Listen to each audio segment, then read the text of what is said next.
Everyone on social media tells you to set boundaries. They tell you that the moment you set boundaries, you feel powerful, free, and at peace. But nobody tells you the truth. Setting boundaries often feels like a funeral. Boundaries don't immediately bring you peace. It would first feel like a storm. Let's get into this.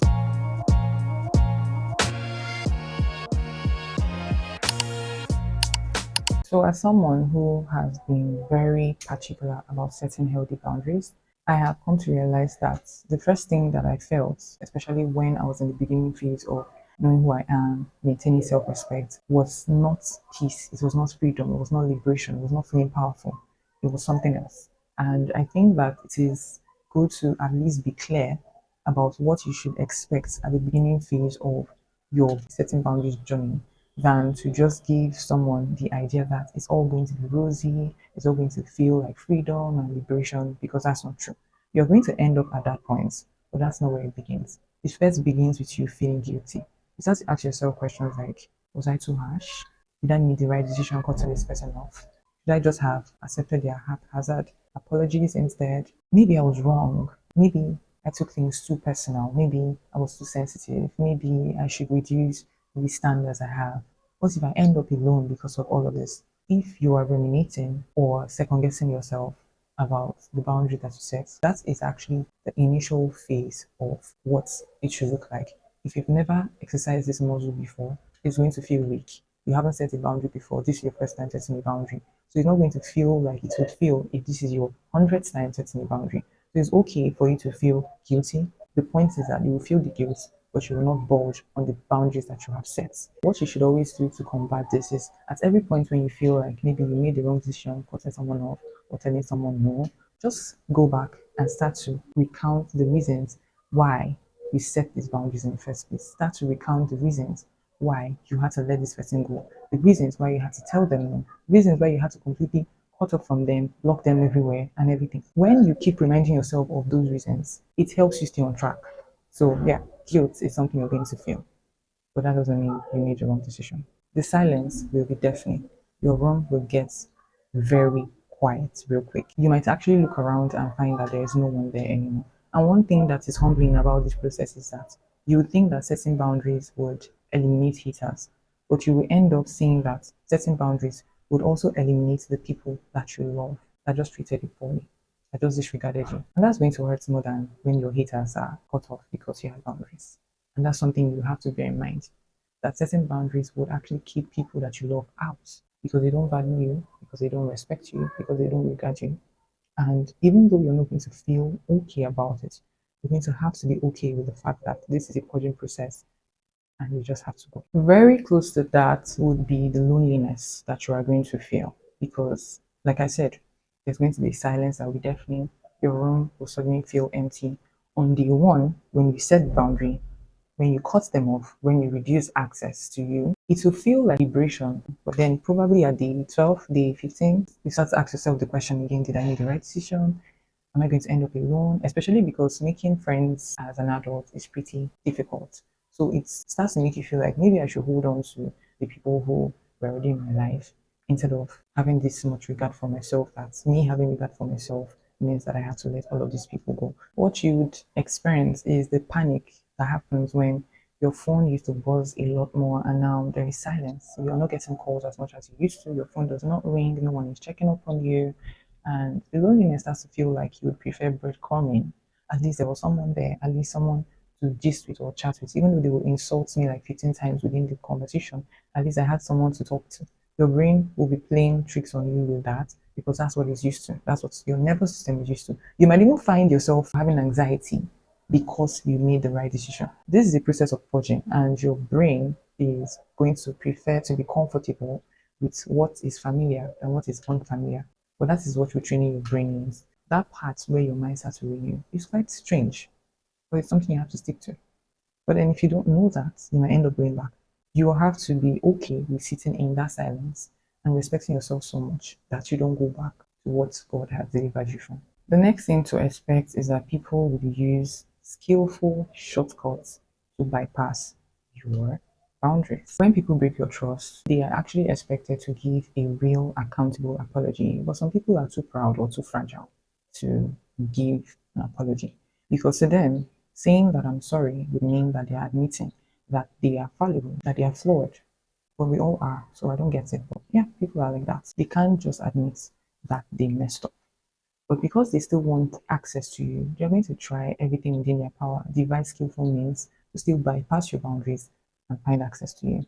They could send a casual text out of nowhere, a funny meme. They could drop a hello sticker on your social media DMs like maybe 5 months in advance just to skillfully check if maybe you are no longer as angry as you were before so that you can just quickly creep back in without the necessary accountability needed. Just be aware that they are testing waters and they are trying to see if your boundaries has softened. So if you reply to a low effort text that they sent you, you are teaching them that they can hurt you and get back into your good graces for free.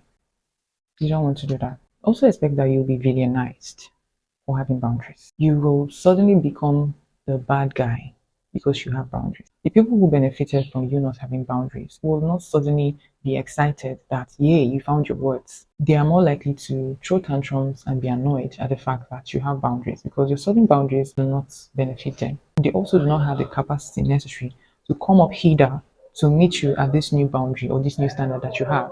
They would rather that you break down your boundaries or drop down to their level so that they can continue to treat you with disregard, insult, and disrespect, and you're supposed to continue taking it. But when they start to see that you are not this person anymore, you are not bulging in your boundaries, they might do one of two things. They might feign ignorance when people ask, why are you guys not friends? What's up? What's going on? They might say, I don't know. I don't know what happened. She just cut me off out of nowhere. Like, I don't understand. I've always been the best friend to her. I've always been loving. I've always been caring. I've always treated her like this, like that, like that. I don't understand why she broke up with me all of a sudden. I don't understand why she just cut me off. I don't understand why she just ghosted me. Meanwhile, they know exactly why. Or they could straight up make up a story about what you did wrong that made them withdraw instead of admitting that you were the one that set boundaries that they could not meet up with because they messed up. Be okay with that. The only thing you can do is control yourself, but you can control what people do or how people react when you finally set boundaries. Another thing that would happen is that you would be forced to resign from your teacher role. By teacher role, I mean in the sense that you are someone who teaches people how to treat you. And there's nothing wrong with teaching people how to treat you, but there's something wrong with teaching an adult basic respect. An adult knows exactly how to give basic respect. So if someone is deliberately disrespecting you, it is not your duty to teach them to start respecting you. There are certain things that you have to teach someone because they wouldn't know unless you told them. But there are certain things that is general market for everyone.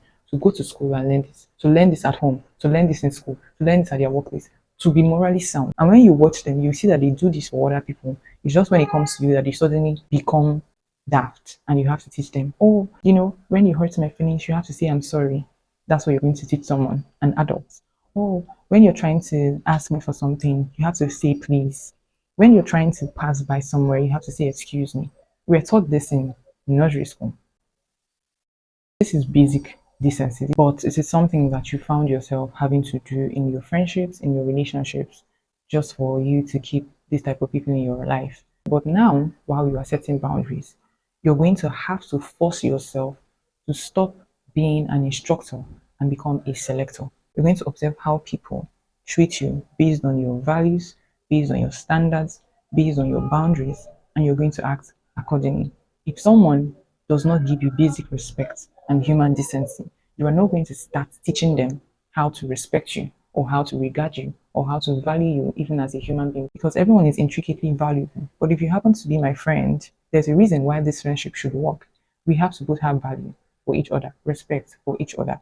And if you're unable to do that, you are just supposed to quietly give them the response of your silence instead of having to instruct them. You should say sorry, you should say please, you should say excuse me. You're not doing that. You're going to have to force yourself to stop doing that. Another thing that happens when you set boundaries is that you start to see how people react when they upset you. I call this the urgency test. Because we are humans, we are imperfect, we are flawed, and even without knowing, we can accidentally or not deliberately hurt someone we love. But the urgency test is what determines whether this person actually values you or not. A person hurt your feelings but went to bed peacefully, went about their day peacefully, knowing fully well that they hurt you. Never addressed the issue, never tried to check on you. They knew you were angry and went 24 to 48 hours without addressing it, without apologizing, without taking accountability, without checking in on you, well, now you know where you stand in that friendship. So this type of test is something that you are able to do when you finally have standards and boundaries. I call this one the brutal reality of the desert. You might clear the space, you might set the boundaries, but there are no guarantees that you might still fill up those spaces. You might not get a replacement for these friendships that you lost anytime soon. We all know that making friends as an adult is excruciatingly difficult, and there are no guarantees that a high value friend is somewhere waiting at the corner next week, or even next month, or even in 3 years. This means that your self respect would have to force you to be alone rather than being friends with people who do not value you. Hope for the future that at some point you would still meet high value friendships would also have to be there to carry you through this process. And on top of this would also be the occasional questions you'll be asked about that old friend that you no longer talk to. They will ask you, oh, how is K? How is L? And it will feel highly awkward because maybe you don't even want to go into talking about why you guys aren't friends anymore. Or it starts to take you back into, yeah, there was a time when K and L would hang out with me at this place, and now I'm showing up here alone. And you start to go back into the cycle of asking, did I make the right decision? Was I too harsh? Questions like that.